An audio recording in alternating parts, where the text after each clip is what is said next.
Before we begin the story, let us know where you're watching from by leaving a comment below. If you enjoy this video, don't forget to like and subscribe. Have a wonderful day. Enjoy the story, everyone. Manhattan.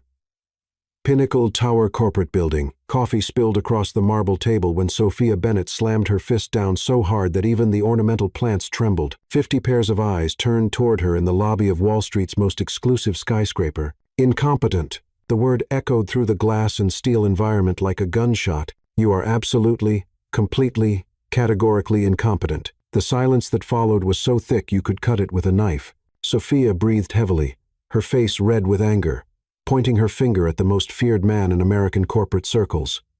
Ethan Carter, 32 years old, worth $8 billion, known for making Fortune 500 CEOs tremble with just a look. He remained motionless. His steel blue eyes, normally cold as a Chicago winter, now gleamed with something no one could identify: surprise, amusement, or murderous fury. "Sorry, could you repeat that?"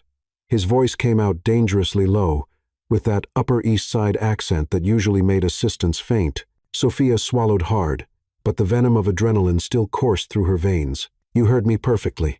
Incompetent. Incompetent. Do I need to spell it out? Or did your Harvard education not cover that?"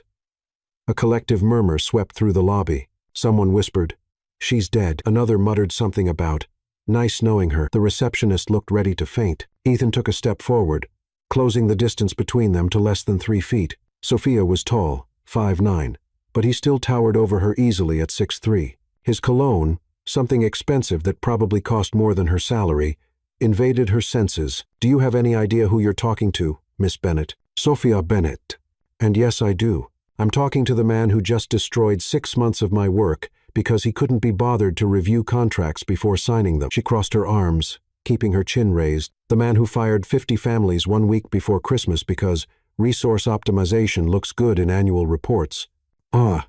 He tilted his head, studying her like a predator studies its prey. "You work for Lawson and Associates." "Worked. Past tense. Thanks to your very peculiar definition of due diligence." Ethan smiled. It wasn't a pleasant smile. It was the kind of smile that made competitors liquidate positions and flee to the Hamptons. "Interesting." He pulled his iPhone from his Italian suit pocket, a casual movement that made half the people in the lobby instinctively step back. "Nathan?" "Yeah, it's me. I need intel on a Sophia Bennett, ex-Lawson and Associates." "What?" "Ah, I see. Yes.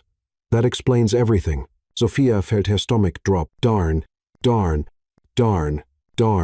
Ethan pocketed the phone and turned his full attention back to her, those piercing eyes drilling into her soul. "So, you're the famous Sophia Bennett, the creative director who came up with the Pulse of America campaign that saved Lawson from bankruptcy last year. Very talented, from what I hear." He paused dramatically. "And now unemployed." "That's beside the point. Actually, it's very much the point." Ethan checked the gold Patek Philippe on his wrist. "Because you just gave me a brilliant idea." Sophia didn't like his tone one bit. "As you so eloquently put it, I'm incompetent. Clearly, I need help understanding the nuances of corporate communication." He smiled again, this time showing all his perfect teeth. "Congratulations, Miss Bennett. You just landed yourself a job." "What job?" "You're going to teach me not to be incompetent." "Considering you're an expert on the subject identifying incompetence, I mean, you seem like the perfect person for the job." The entire lobby held its breath. "I don't want to work for you." "Ah. But you will want to." Ethan stepped closer, lowering his voice so only she could hear. "Because if you don't accept, I'll make sure that no advertising agency, communications firm, or consultancy in New York, Los Angeles, or anywhere in the United States will hire you again. Your career will be over before you even leave this building." Sophia felt her blood run cold. He was serious. Of course he was. Men like Ethan Carter didn't make empty threats. "And if I accept?" "If you accept, you'll earn triple what you made at Lawson. You'll have access to the best projects in the country. And who knows?" He paused, his eyes gleaming with mischief. "Maybe you'll actually teach me something." Sophia looked around. 50 people were still watching them like it was a live episode of Succession. There was no way out. It was accept or watch her career go down the drain. "How long?" 3 months. "If after 3 months you can't transform me into the least incompetent executive in America, I'll consider that proof that you're just as incompetent as I am." She extended her hand, praying it wasn't shaking. "Deal." Ethan shook her hand, holding it for a second longer than necessary. Welcome to your worst nightmare, Sophia Bennett. When she left the building 10 minutes later with a signed contract and the feeling that she had just made a deal with the devil, she didn't see Ethan still standing in the lobby, watching her through the glass with an expression no one could decipher. Nathan, his assistant for 10 years, approached cautiously. Sir, may I ask what the heck just happened here? Ethan continued watching the street where Sophia disappeared into the New York crowd. I just met the first person in years who isn't afraid of me, Nathan, and that's good. I have absolutely no idea. Ethan finally turned around, that dangerous smile still playing on his lips, but it's going to be interesting to find out. Sophia's apartment in Brooklyn looked like a hurricane had hit it. If hurricanes were made of fabric swatches, campaign mock-ups, and empty wine bottles, she sat cross-legged on her bed, staring at the contract Ethan's lawyers had delivered within 2 hours of their lobby encounter. 3 months, she muttered, flipping through pages of legal jargon that basically boiled down to, your soul belongs to us now. 3 months to make Satan himself less incompetent. Her phone buzzed. A text from her sister, Olivia. Saw on LinkedIn, you left Lawson. Everything okay, Soph? Sophia groaned. The corporate gossip mill worked faster than Manhattan traffic during rush hour, which was saying something since traffic here moved at the speed of continental drift. Long story.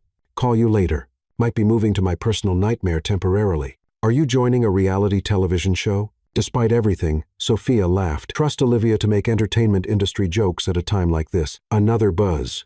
Unknown number. Tomorrow, 7 o'clock. A.M. Sharp. Don't be late. EC. 7 o'clock. M. Sophia shrieked at her phone. Who even functions at 7 a.m.? Vampires and investment bankers, that's who. She flopped back on her bed, staring at the water stains on her ceiling that looked suspiciously like the state of Texas. Her landlord, Mr. Nowak, had been getting around to fixing that for 8 months now. The contract was thorough. She'd give Ethan's legal team that salary. $180,000 for 3 months. That was more than she'd made in 2 years at Lawson. The catch? She had to be available 247, attend all his meetings, and somehow transform the most ruthless businessman in America into someone with actual human emotions. Piece of cake, she said to her ceiling, Texas. I'll just sprinkle some fairy dust and turn Gordon Gekko into Mr. Rogers. Her phone rang. Olivia. Okay. Spill. What happened? And don't you dare say nothing because your LinkedIn update says you're taking a new direction in corporate consulting, which is Sophia speak for, I did something catastrophically stupid, Sophia sighed. Olivia knew her too well. Being twins had its disadvantages. I may have called Ethan Carter incompetent in public, very public, like 50 people in the Pinnacle Tower lobby public. Silence. Then, Sophia Rose Bennett. Please tell me you're joking. I wish I were, but in my defense, he deserved it. He destroyed the campaign I'd been working on for Lawson. 50 people lost their jobs because Mr. Billionaire couldn't be bothered to read the fine print. And now? Now I'm his personal, I don't even know what to call it. Competency coach? Corporate behavior consultant? Professional miracle worker? Olivia paused, and Sophia could practically hear her twin, Googling on the other end. Oh my gosh. Soph, he's gorgeous. Like stupidly gorgeous.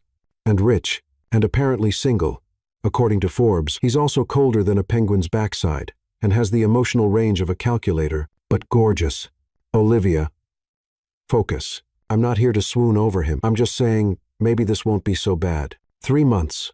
With a gorgeous billionaire. Worse things have happened. He threatened to destroy my career if I didn't accept. Okay, that's less romantic, but still, gorgeous billionaire. Sophia was about to respond when her apartment buzzer rang. She lived on the 4th floor of a pre-war building with an elevator that worked when it felt like it. Nobody just dropped by at 9 o'clock p.m. Hold on, Liv. Someone's buzzing. She pressed the intercom button. Hello? Miss Bennett. Delivery from Carter Industries. Sophia's stomach dropped. It's 9 o'clock at night. Yes, ma'am. Mr. Carter wanted to ensure you received this tonight. Of course he did. The man probably never slept. He probably had his dreams scheduled and color-coded in his calendar. Come on up. 4th floor. 5 minutes later, Sophia was staring at a delivery man holding a garment bag, a shoebox, and what looked like a small jewelry case. I didn't order anything, she said. Compliments of Mr. Carter, ma'am, for tomorrow's meetings. After he left, Sophia spread everything on her bed. The garment bag contained a designer suit, charcoal gray, impeccably tailored, with a label she'd only seen in magazines. The shoebox held Italian leather heels that probably cost more than her rent. The jewelry case contained a simple but elegant watch and pearl earrings. Her phone buzzed again. Same unknown number. Dress code for Carter Industries is business formal. Thought you might need an upgrade from your current wardrobe.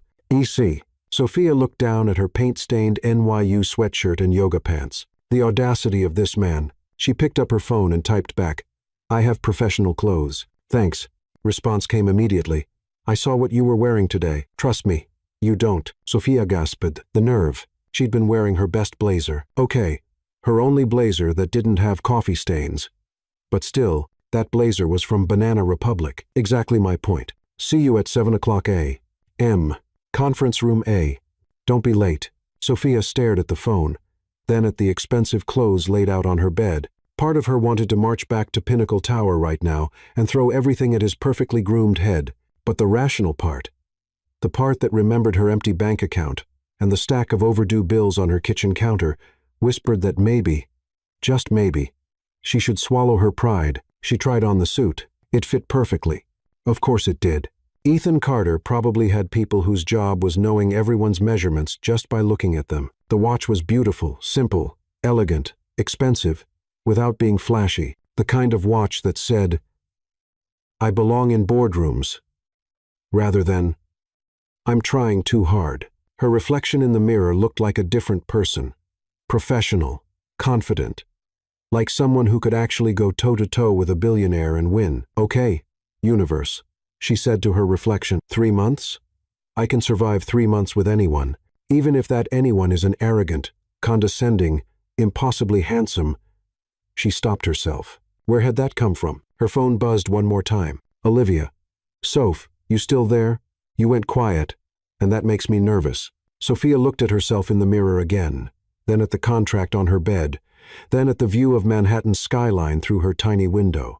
"I'm here. And Liv, I think I'm about to do something either incredibly stupid or incredibly brilliant. Knowing you, probably both. Good luck, sis. Try not to fall for the billionaire." Sophia laughed, but as she hung up and prepared for bed, Olivia's words echoed in her mind. Fall for the billionaire?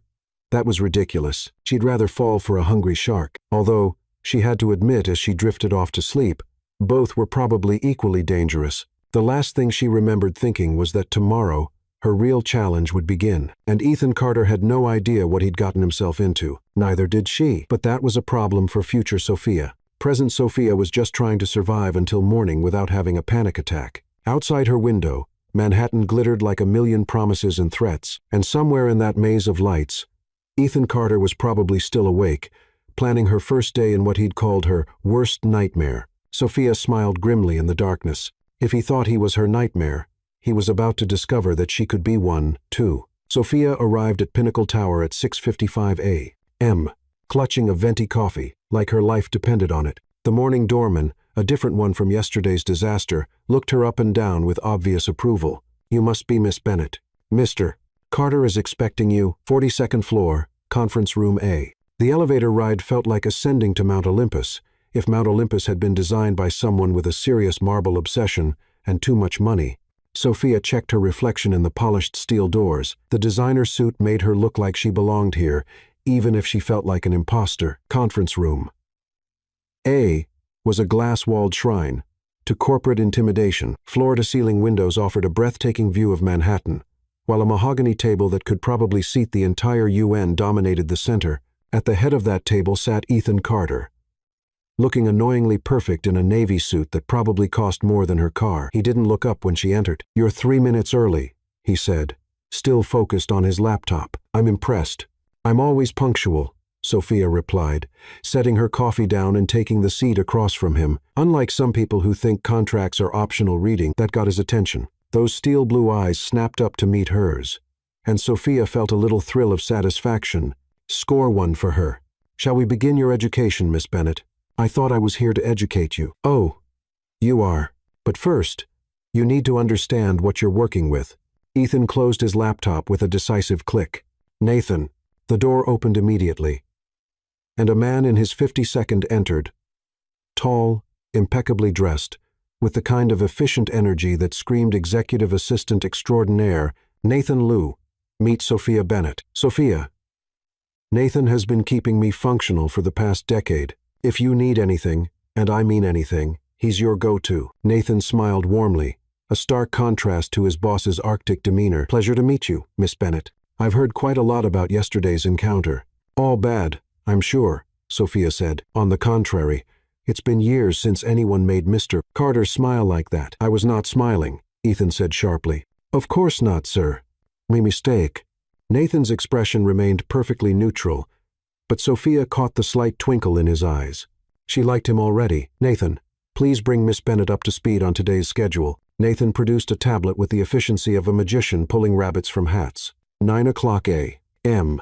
Board meeting with Sterling Industries regarding the acquisition. 10:30. Conference call with the Tokyo office. Noon. Lunch with Senator Thompson about the infrastructure bill. 2 p.m. Quarterly review with department heads. 4 p.m. Press conference about the Lawson acquisition. Sophia's coffee cup froze halfway to her lips. "Lawson acquisition?" Ethan's smile was sharp enough to cut glass. "Surprise. I bought your former employer this morning. Seemed like a good investment." "You what?"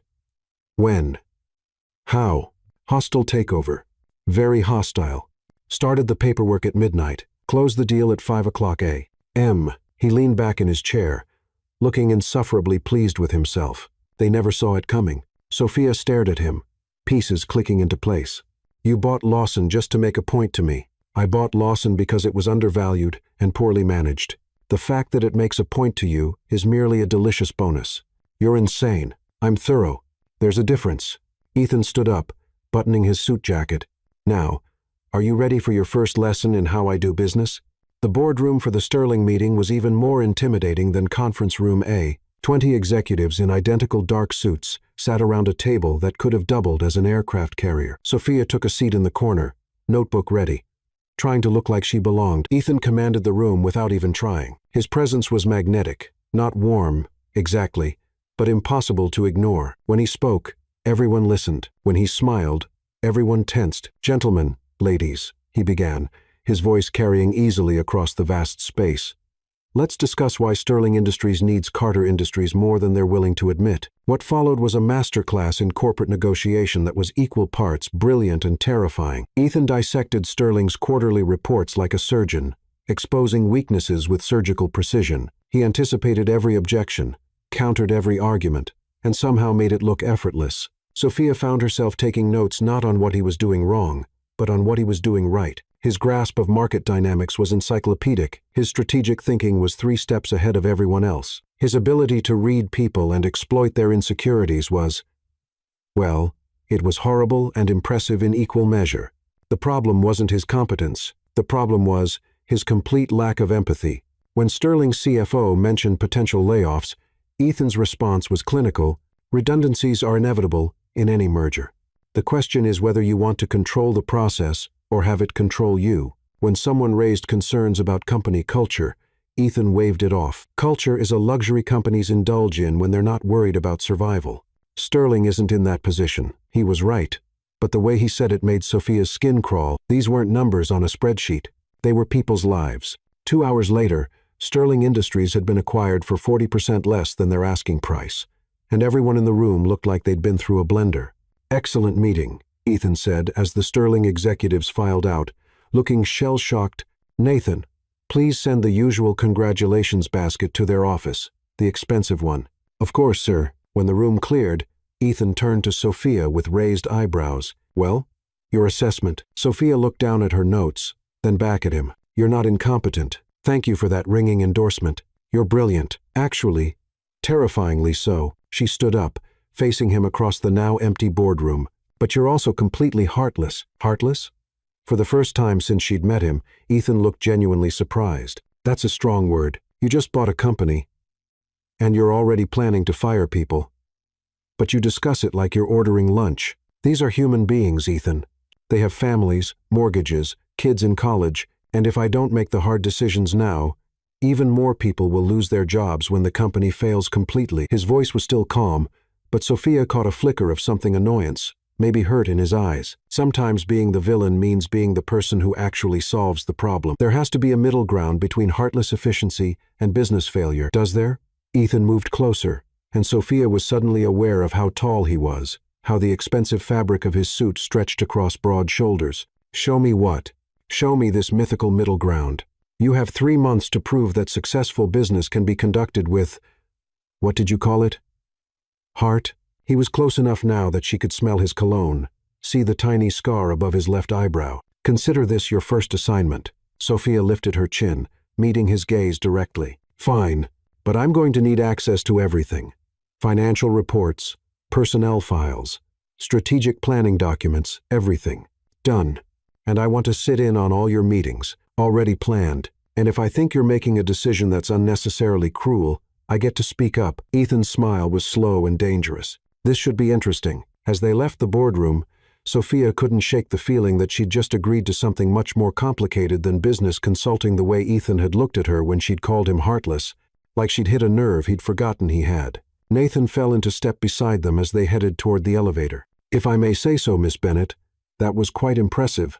Most people don't challenge Mr. Carter so directly. Most people probably value their jobs more than their principles, Sophia replied. On the contrary, Nathan said quietly, glancing at Ethan, who was checking his phone and presumably not listening.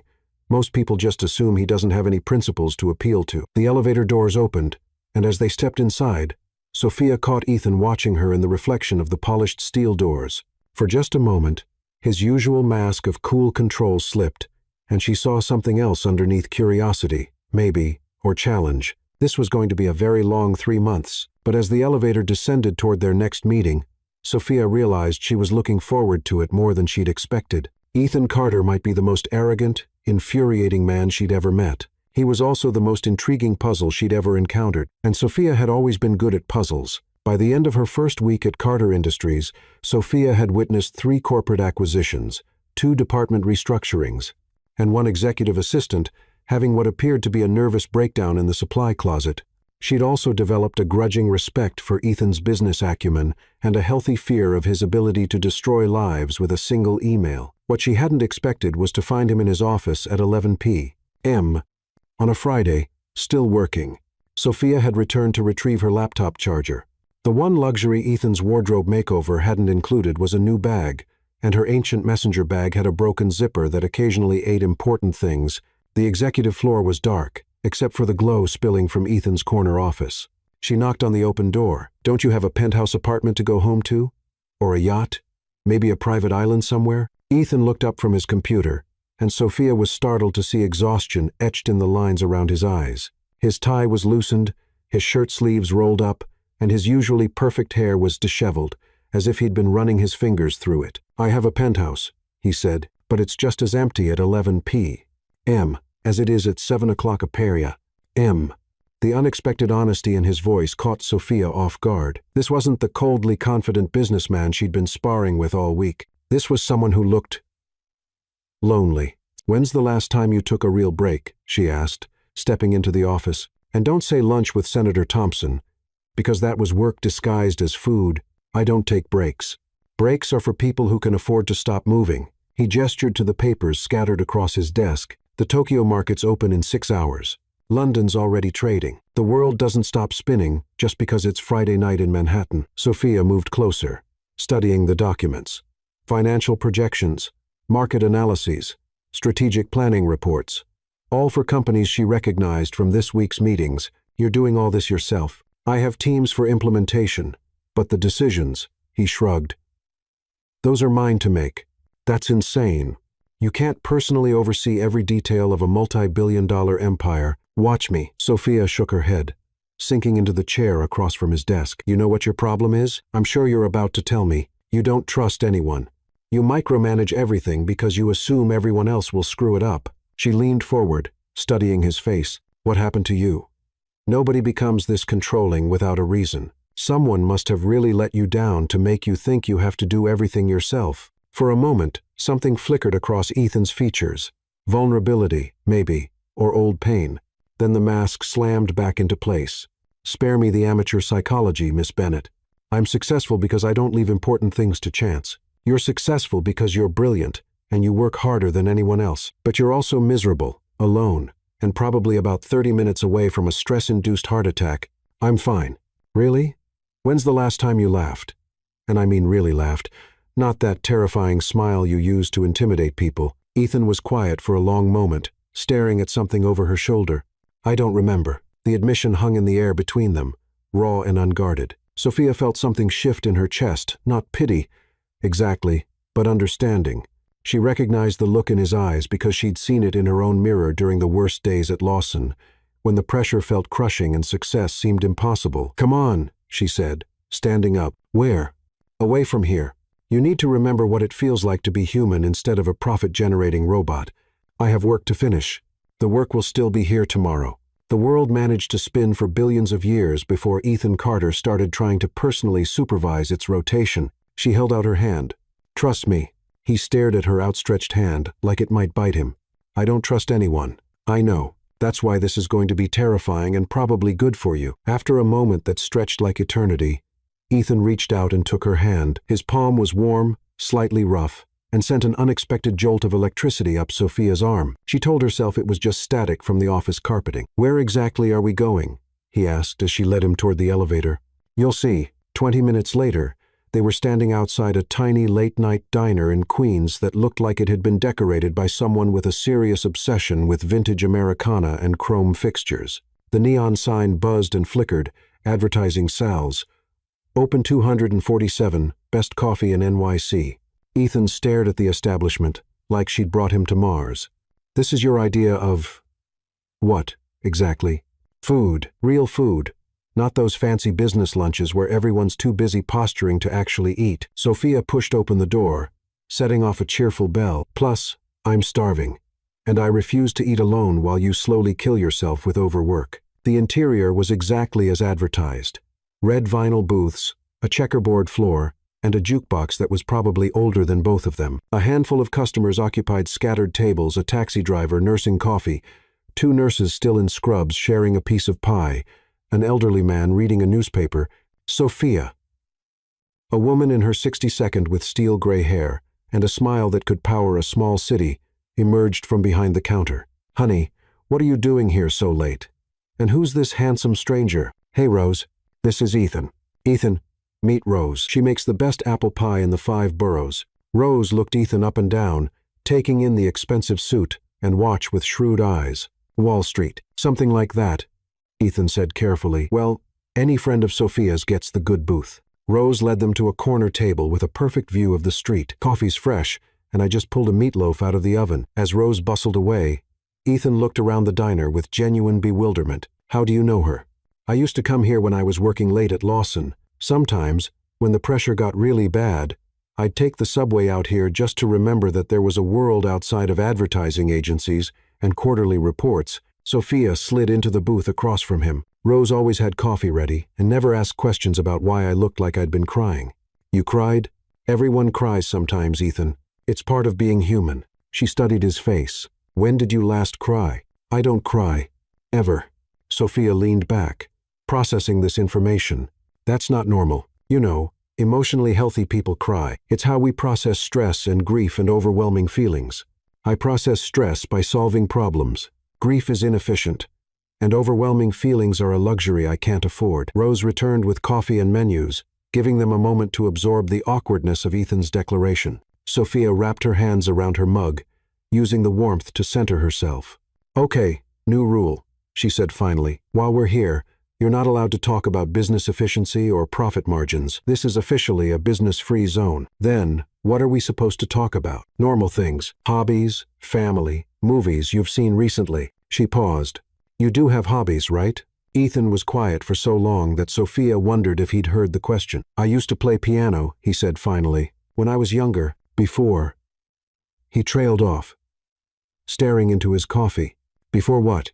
Before I learned that music doesn't pay bills or save companies or keep people employed. His voice was matter-of-fact, but Sophia caught the hint of something deeper underneath. My father used to say that art was for people who could afford to fail. That's horrible. That's realistic.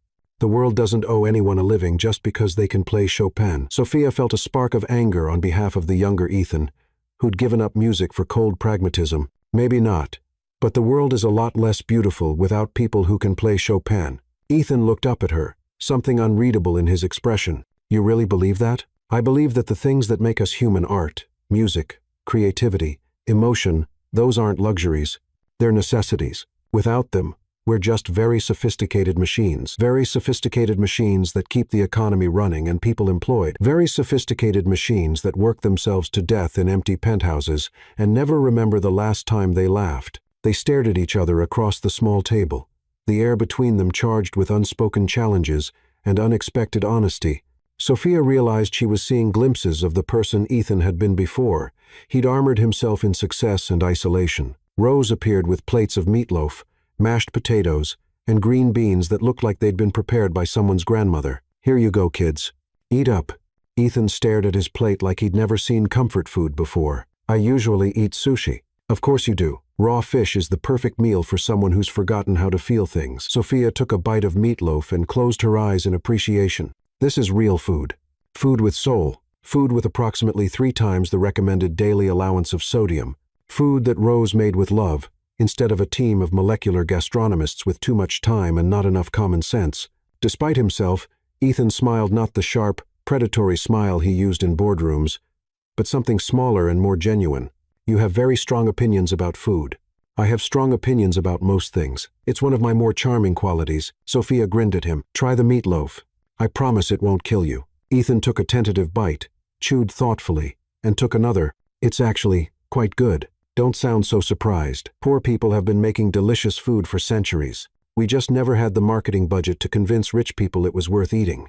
As they ate, Sophia found herself studying Ethan's face in the soft light of the diner. Without the harsh fluorescence of his office, he looked younger, less intimidating. She could almost imagine him as the boy who'd played piano before the world, taught him that art was a luxury he couldn't afford. "Can I ask you something?" she said. "You're going to, regardless of my answer. Why did you really hire me?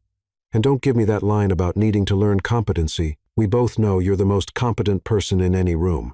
Ethan set down his fork, considering the question seriously. "You want the honest answer?" "Always. Because you looked at me and saw a person instead of a profit center." He met her eyes across the table. "Do you have any idea how rare that is?" The admission hit Sophia like a physical blow. She'd expected arrogance, maybe some twisted power play. She hadn't expected loneliness so profound it made her chest ache. "Ethan, most people want something from me. Money, connections, opportunities, revenge.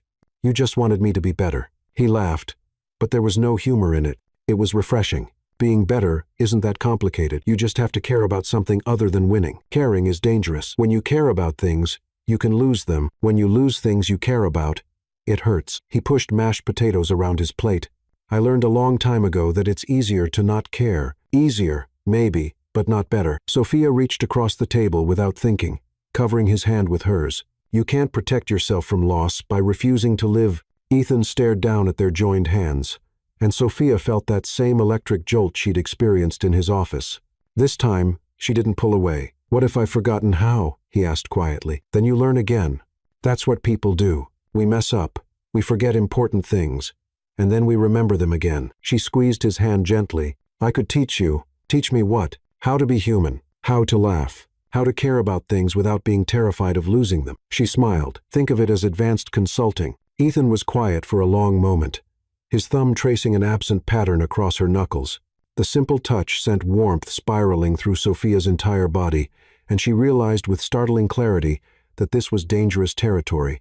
She was supposed to be teaching him competency, not falling for him. But as she looked into those steel blue eyes and saw vulnerability instead of calculation, Sophia wondered if maybe falling was exactly what they both needed to learn how to do. 3 months, Ethan said finally. 3 months, she agreed. Neither of them moved to break the contact between their hands.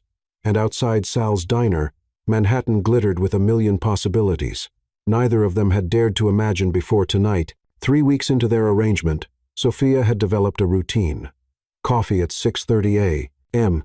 From the cart outside Pinnacle Tower, elevator to the 42nd floor by 6:50, and 5 minutes to mentally prepare for whatever corporate warfare Ethan had planned for the day. What she hadn't prepared for was finding him in the lobby at 6:45 a.m., looking like he'd slept in his clothes. "Ethan?"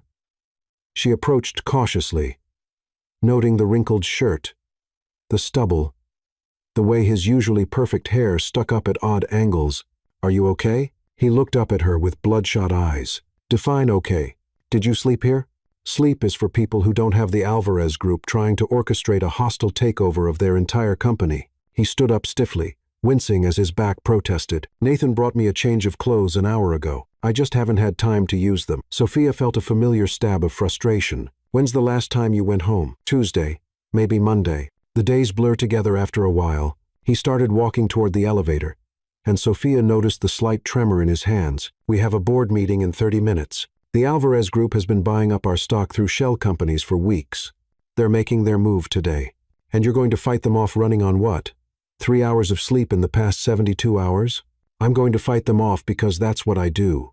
The elevator doors opened, and Ethan stepped inside. I don't have the luxury of being tired. Sophia followed him, studying his profile as they ascended. She'd seen him intense before, but this was different. This was a man on the edge of collapse who refused to acknowledge it. Talk to me about Alvarez, she said. Who are they? What do they want? They're vultures, corporate raiders who buy struggling companies, strip them for parts, and sell off the pieces. Ethan's jaw tightened. They've been circling Carter Industries since the Lawson acquisition. Apparently, they think I'm overextended. Are you? He shot her a sharp look.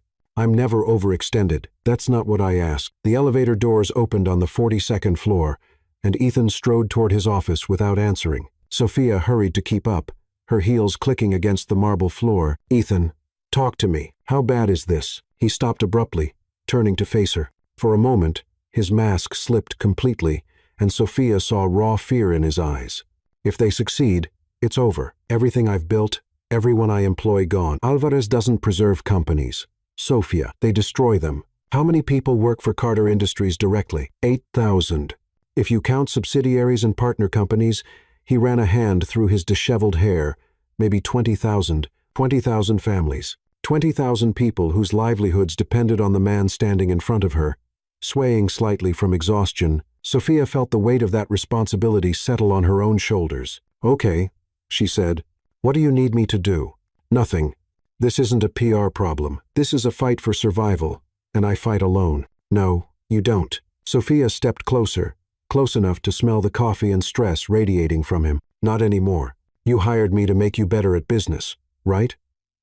Well, part of good business is knowing when to accept help. Before Ethan could argue, Nathan appeared at his elbow, looking unusually frazzled. Sir, we have a problem. Alvarez just announced they're calling an emergency shareholder meeting for this afternoon. They're demanding a vote of no confidence. Sophia watched the color drain from Ethan's face. Can they do that? If they control enough shares, yes. Nathan consulted his tablet. Our latest count has them at approximately 35%.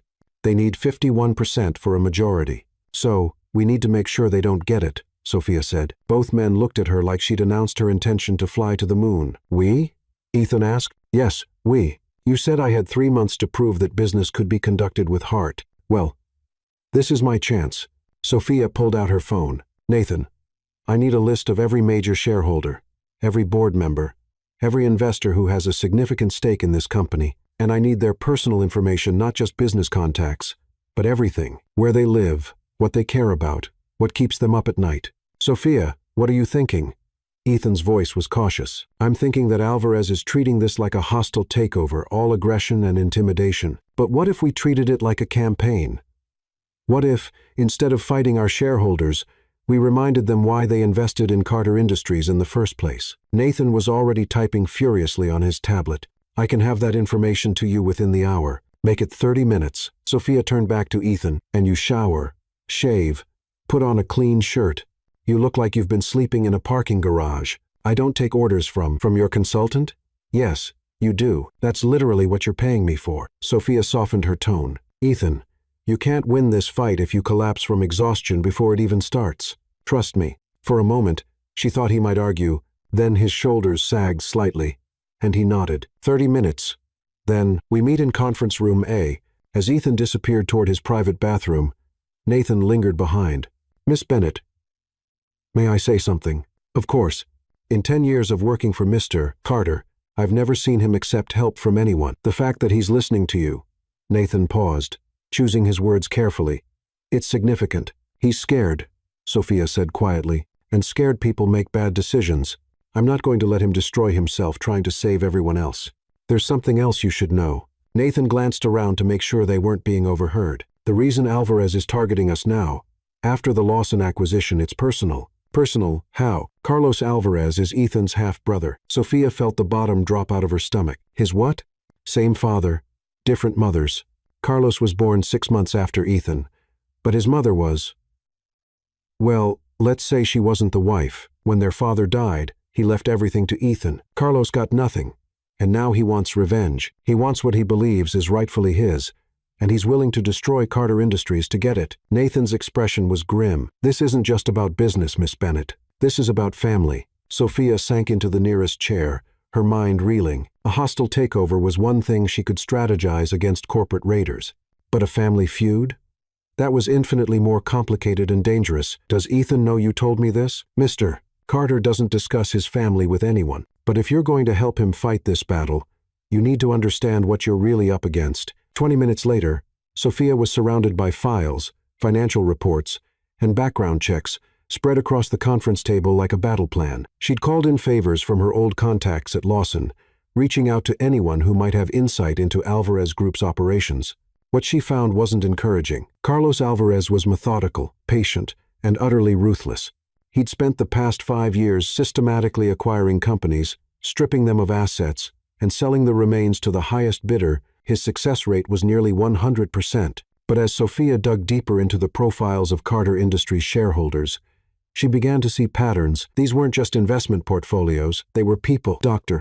Emily Liu had invested her retirement savings after Carter Industries funded the medical research facility where she worked. The Thompson Family Trust had bought shares because Ethan's company had saved their manufacturing business from bankruptcy 3 years ago. They're not just investors, Sophia murmured, making notes in the margins. They're people Ethan has helped. Talking to yourself is generally considered a sign of impending mental breakdown. Sophia looked up to find Ethan standing in the doorway. Transformed, the shower and clean clothes had worked miracles. He looked like the powerful, confident businessman she'd first encountered in the lobby, but she could see the exhaustion still lingering around his eyes. Better, she said approvingly. Now you look like someone who could run a multi-billion-dollar corporation, instead of someone who was recently released from a psychiatric facility. Your pep talks need work. Ethan took the seat across from her, scanning the documents she'd spread across the table. What did you find? Your shareholders aren't just numbers on a balance sheet. They're people whose lives you've touched. Dr. Liu, the Thompson family, Maria Hernandez, who runs the small business initiative you funded. Sophia pulled out a dozen files. These people didn't invest in Carter Industries because they thought it would make them rich. They invested because they believe in what you're building. Believing in something doesn't always translate to loyalty when money is involved. Maybe not. But it's a place to start. Sophia stood up, pacing to the window that overlooked Manhattan. Alvarez is playing this like a traditional corporate raid, all intimidation and financial pressure. But what if we reminded these people that they're not just shareholders? They're partners in something meaningful. Ethan joined her at the window, close enough that she could feel the warmth radiating from his body. You want to make this personal? I want to make this human. There's a difference. Sophia turned to face him and found herself trapped between his body and the window, suddenly very aware of how tall he was, how intently he was looking at her. Alvarez sees your company as a collection of assets to be liquidated. You see it as numbers on a spreadsheet that need to be protected. But what if we helped everyone remember that it's actually about people? And if we're wrong? If they choose Alvarez's money over whatever sentiment you think they feel toward me? Sophia could see her own reflection in his eyes, could count the individual lashes that framed them. Then we lose. But we lose fighting for something worth fighting for, instead of just fighting to win. Ethan was quiet for a long moment, studying her face. You realize that if this doesn't work, your career goes down with mine. I know. Alvarez won't just destroy Carter Industries. He'll make sure that everyone associated with this company never works in corporate America again. I know, so why are you willing to risk everything for a company you've worked at for 3 weeks? Sophia felt heat creep up her neck as she realized the truth. She wasn't risking everything for Carter Industries. She was risking everything for the man standing in front of her, the man who worked himself to exhaustion to protect 20,000 families he'd never met, the man who'd given up music because someone had convinced him that beauty was a luxury he couldn't afford. Because someone needs to, she said quietly, and because you're not as heartless as you pretend to be. Before Ethan could respond, Nathan burst through the door. Sir, we have a problem. Alvarez just released a press statement. They're calling an emergency press conference in 2 hours. and they're announcing their intention to liquidate Carter Industries' non-profitable divisions immediately upon acquisition. Sophia felt Ethan go rigid beside her. Which divisions? All of them, sir. The medical research funding, the small business initiative, the educational grants, the environmental programs. Nathan's voice was grim. Everything that doesn't show immediate profit. Those programs employ thousands of people, Sophia said, horror creeping into her voice. Not anymore. They won't. Ethan moved away from the window, his mask of control slamming back into place. Alvarez is not just coming for my company. He's declaring war on everything I've tried to build. Sophia watched him pace the length of the conference room, his movements sharp and predatory. This was the Ethan Carter the business world feared, cold, calculating, dangerous. But she could see the pain underneath the anger, the way his hands clenched into fists as he processed the magnitude of what they were facing. We fight back, she said. How? Alvarez has the media machine, the financial backing, the political connections. He has money and power. But we have something better. Sophia moved to the conference table, gathering up the shareholder files. We have truth, and we have people who remember what it feels like to be helped instead of exploited. Sophia, this isn't one of your advertising campaigns. This is real life, with real consequences. I know. That's why it's going to work. She faced him across the table, her chin raised in determination. Alvarez thinks this is about money, but it's not. It's about the difference between building something and destroying it. And I think, when it comes down to it, most people would rather be part of something that builds than something that destroys. Ethan stared at her for a long moment, and Sophia could practically see him weighing options, calculating odds, measuring risks. Finally, he nodded. What do you need? Access to everyone's shareholders, employees, board members, partners, everyone who has a stake in what happens to this company. And I need them all in one room by 4 o'clock. That's impossible. Some of these people are in different time zones, different countries. Then we bring them in virtually. Nathan, can you set up a video conference system that can handle 100 participants? Nathan was already pulling out his phone. I'll make it happen. And Ethan, Sophia caught his arm as he started to leave. I need you to do something that's going to be very difficult for you. What? I need you to tell them the truth. Not the corporate speak version, not the sanitized press release version, the real truth about what this company means to you, what these programs mean to the people they help, and what happens if Alvarez succeeds. Ethan's jaw tightened. I don't do emotional appeals. You do today. Because if we're going to save this company, we need people to remember why they wanted to be part of it in the first place. Sophia stepped closer, placing her hand on his chest, feeling his heartbeat racing beneath her palm. And for that to work, they need to see your heart. For a moment, Ethan covered her hand with his eyes searching her face. What if I don't remember how? Then I'll remind you, Sophia said softly. That's what partners do. The word hung in the air between them. Partner, not consultant, not employee, but something deeper and more dangerous. Sophia saw recognition flicker in Ethan's eyes, saw the moment he realized that somewhere in the past 3 weeks, their professional arrangement had become something entirely different. 4 o'clock, he said finally. 4 o'clock, she agreed. As Sophia watched him leave the conference room, she realized that in trying to save Ethan's company, she might have just admitted something she wasn't ready to face. She was falling for him hard, fast, and completely against her better judgment. But as she looked at the files scattered across the table, all those lives depending on the outcome of this afternoon, she knew it didn't matter what she was feeling. What mattered was making sure that when the dust settled, Ethan Carter was still standing, and that the man who'd given up music for pragmatism didn't lose everything else he'd built in the process. The battle for Carter Industries was about to begin, and Sophia Bennett was going to make sure they won, even if it meant risking her heart in the process. At 3:47 p.m., Conference Room A had been transformed into something that looked like mission control for a space launch. Multiple screens displayed video feeds from around the world, while Sophia paced in front of a whiteboard covered in names, numbers, and what appeared to be a very complex battle plan. Her carefully styled hair had escaped its professional bun hours ago, and she'd long since abandoned her heels in favor of bare feet. Ethan stood at the head of the massive mahogany table, looking every inch the billionaire CEO, despite the exhaustion Sophia knew was eating at him from the inside. Around the table sat Carter Industries' board of directors, while the screens showed shareholders calling in from London, Tokyo, Sao Paulo, and a dozen other cities around the globe. Ladies and gentlemen, Ethan began, his voice carrying that familiar authority that could silence a room full of world leaders. "Thank you for joining us on such short notice. As you know, Alvarez Group has called for an emergency shareholder vote this afternoon. Before that vote takes place, I wanted you to hear directly from me about what's really at stake here." Sophia watched the faces on the screens, looking for any sign of how this was going to play out. "Doctor," Emily Liu looked worried. The Thompson family representative seemed confused.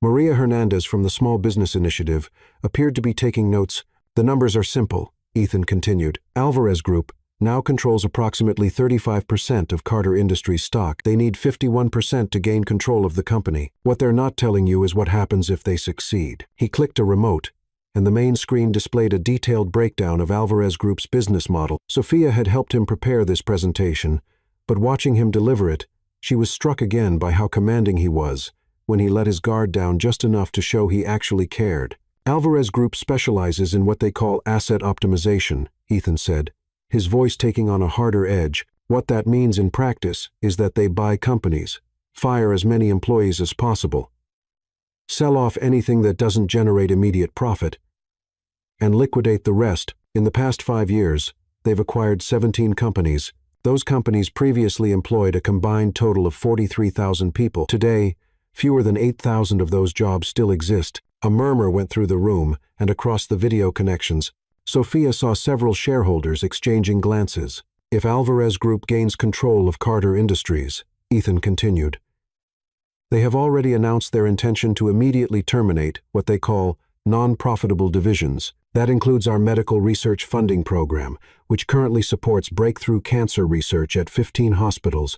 It includes our small business initiative, which has helped over 200 companies get started in underserved communities.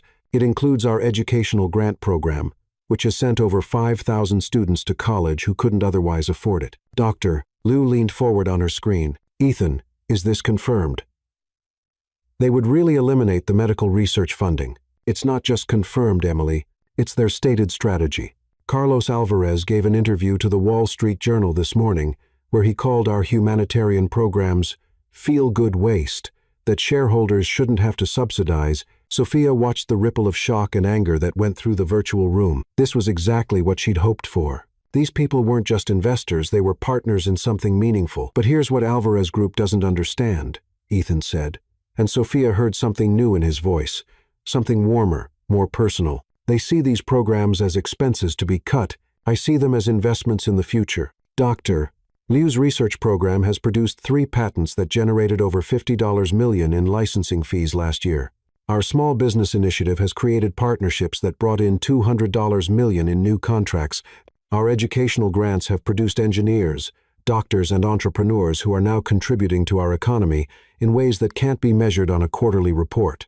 Maria Hernandez spoke up from her screen in Chicago. "Ethan, what are you asking us to do?" Before Ethan could answer, Sophia stepped forward. She'd been planning this moment for hours, but now that it was here, her heart was hammering against her ribs. "He's asking you to remember why you invested in Carter Industries in the first place," she said, looking directly into the cameras that would carry her words around the world. "And I'm asking you to let me tell you a story." Ethan shot her a questioning look, but Sophia forged ahead. This wasn't part of their planned presentation, but sometimes the most important things couldn't be scripted. 3 months ago, I was unemployed, blacklisted, and about $30 away from having to move back in with my parents.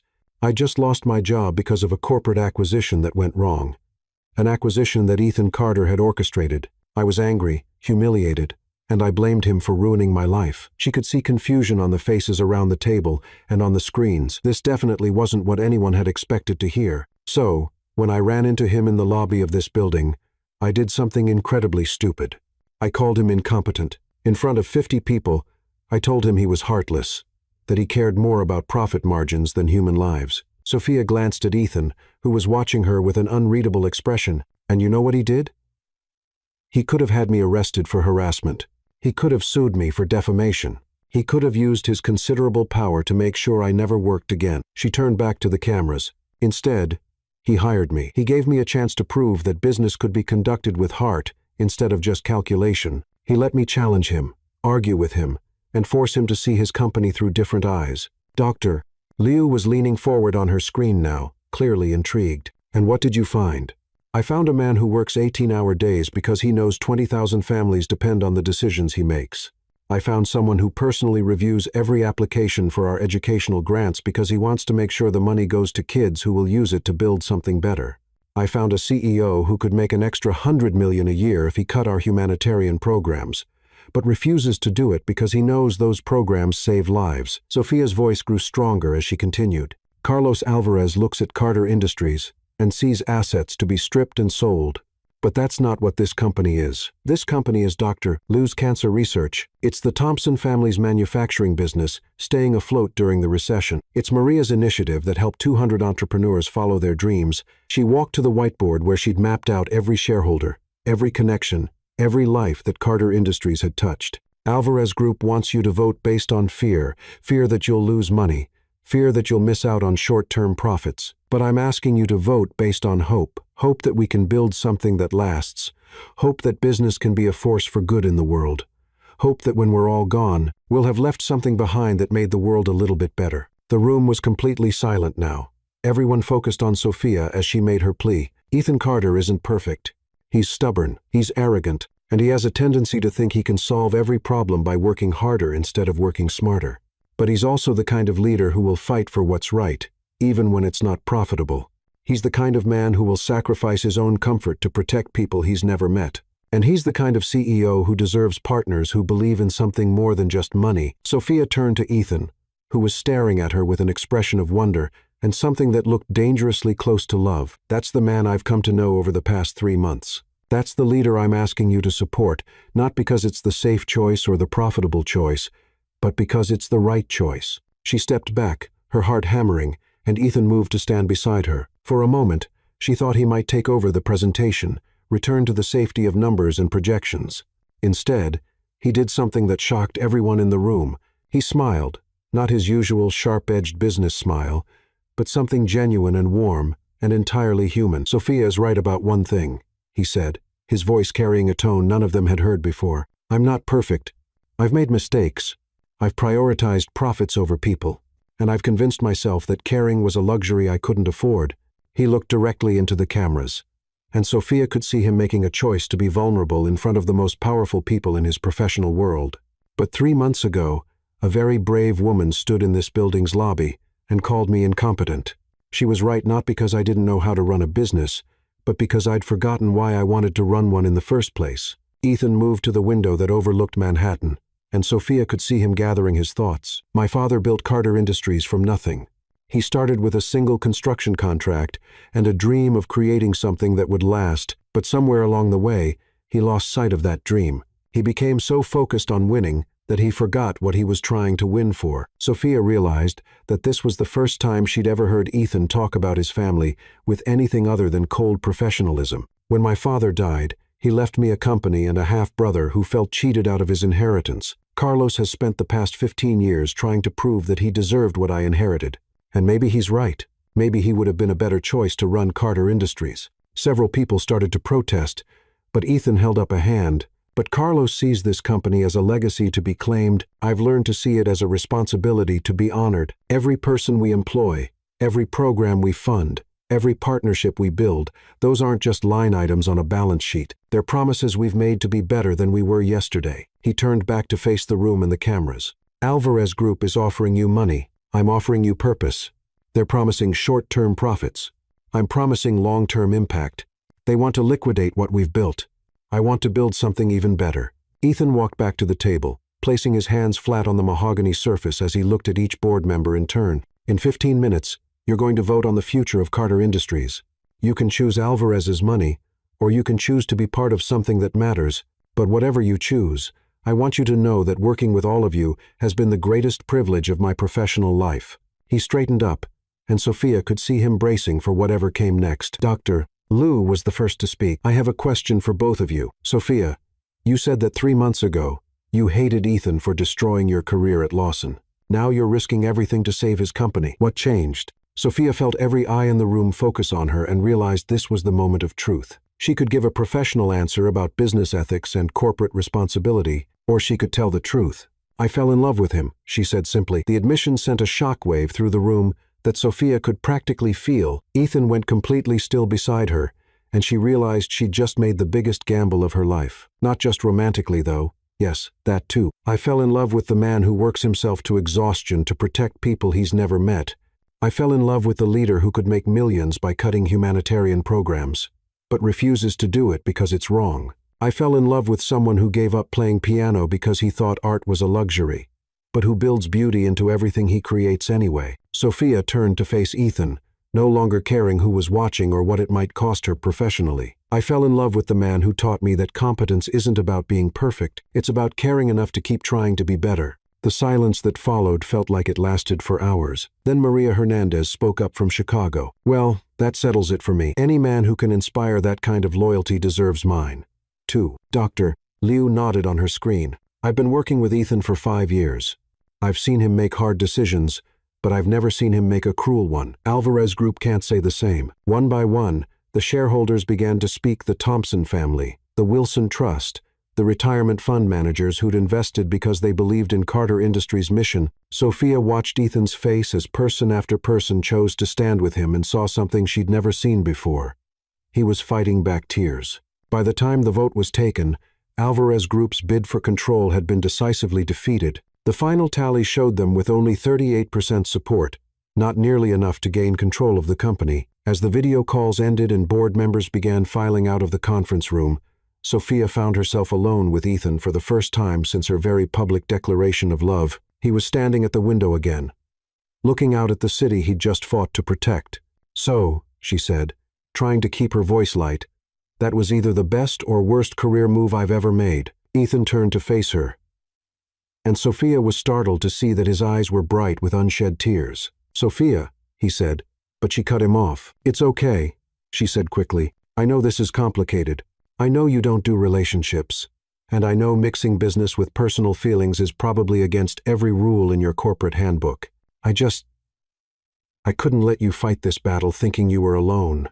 Instead of responding, Ethan crossed the room in 3 quick strides and cupped her face in his hands. You magnificent, impossible woman, he said softly. Do you have any idea what you just did? Probably destroyed my career and made things incredibly awkward between us.